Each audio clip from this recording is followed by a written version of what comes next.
Wrestling today is something that's more of a personal question for us that we've been wrestling with for 15 years, which is how do we keep the small guys from being ignored and really overlooked?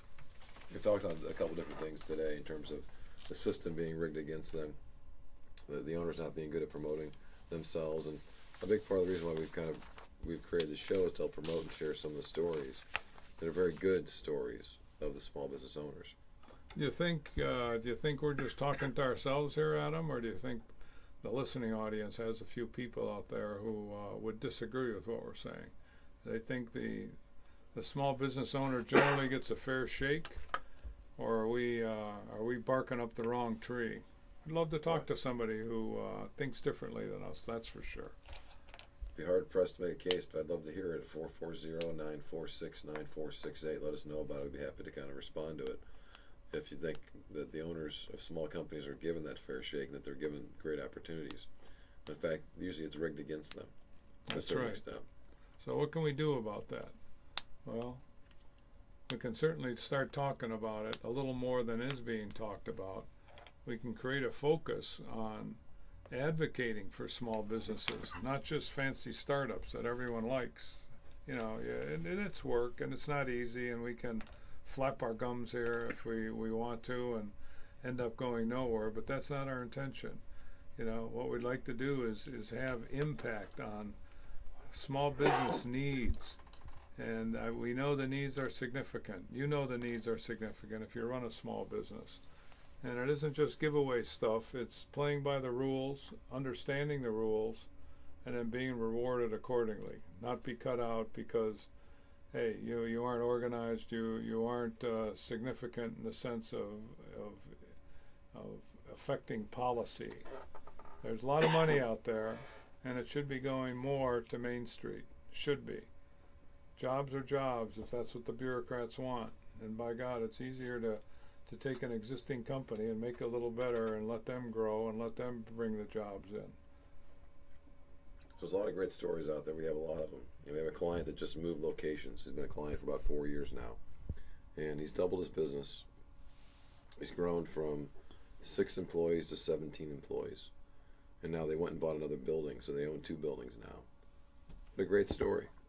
It is a great story. And that can be made typical. Along the way, he needed money. And he had to go through friggin' loops to get money. Why? And it wasn't given to him. He played by the rules. He had to go through the process. And it's just not right. It's not right where he, with a track record, basically had to go through the hoops where somebody who is just starting up and does not have a track record, because it's impossible if you're just starting up. Doesn't have to go through they go through hoops, but they don't have to go through the hoops that an existing business does. And again, we're looking for some disagreement out there. So it should be almost like a small big business advocacy. And there are some out there, but it's hard to keep. There's so many great stories to be able to tell and share about it. And I think most people can be educated, inspired by a lot of these stories that they can do it themselves too. That's where most of the companies are. Yeah, that's a big deal. That's a real big deal. So what else do we want to hit tonight while we got a little time here, Adam? What else? What other how questions? Whatever's on your mind, Jack. My voice is starting to die out here. Boy, you gotta hang in there another 5 minutes, or I'll start yapping. I'll start randomly yapping. Perfect. Let me look at some how questions. I'm just going to look at a list. There's a whole list of how questions. Where the heck did these come from? I think they were established a little while ago. So, how do I stay focused? That's one. Let me pull something a little bit closer to how do I get organized? How do I get my company organized when it spins out of control? Well, the quick and easy answer is hire good people and make sure they're experienced enough to know how to get you out. So if your company is out of control, what does that first of all mean? Well, you probably aren't looking at your financials. You probably aren't running the company according to profitability and established rules of success. You're kind of disorganized because primarily your people lack the direction that you aren't giving them. It's that simple. We like to, and again, I'm rambling right now. So we have a 3-word description for the owner of a business, or it could be the CEO of General Electric. It's the same thing. They're just bigger. They have more zeros. They have more people. but a 3-word description for the CEO is plan, that's the first word, direct, and control. 3 simple words. And it applies to every company, large or small, for-profit, non-profit. Makes no difference. So when somebody says, hey, I have a how question, well, one of the first questions we have is, what's the plan? Do you have a plan? Well, if you don't have a plan, chances are very good you aren't going to successfully direct anybody, because how are you directing them? And basically that leads to out-of-control situations. So when you say, how do I get myself, if I'm spun out of control and I'm not organized, and I say, how do I get organized? That's how you do it. You basically go back to those 3 words. So many people don't like to plan. Well, how in the world can you get anywhere, really, without a plan? You have to have a plan. So you can just start going, can't you, Jack? What's that? You can just start going, can't you? I think a lot of people think that. Hey, look, I got $10,000. I borrowed another 5 from my uncle. I got a great idea. I'm experienced in this and this. I got a building from my other uncle that he's going to give me cheap rent. I'm ready to go, Adam. Well, what's your plan? Well, my plan is to start make money. Well, how do you do that? What's your plan?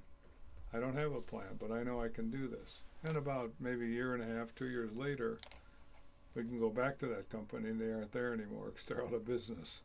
And they're out of business because they haven't coveted and mastered the 3 words: plan, direct, and control. Do you agree with that, Adam? I would agree with that, Jack. So we're going to touch that hot question. How do you ad-lib on live radio? That's why we got partners. We kind of balance each other off that way. That's right. We can ramble all night if somebody wants to listen to the rambles. That's yeah, the ongoing. But because it's good rambles. I mean, it's based on hard experience. So it's only rambling from the standpoint that it isn't a long connectivity to one theme here. We can go all over the place. That's why we can answer your questions if you ever call us and want to take a shot.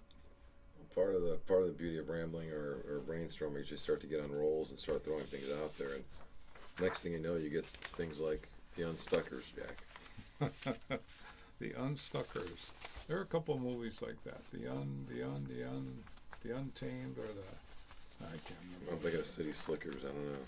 City Slickers for Unstuckers. I don't know. Like pot stickers.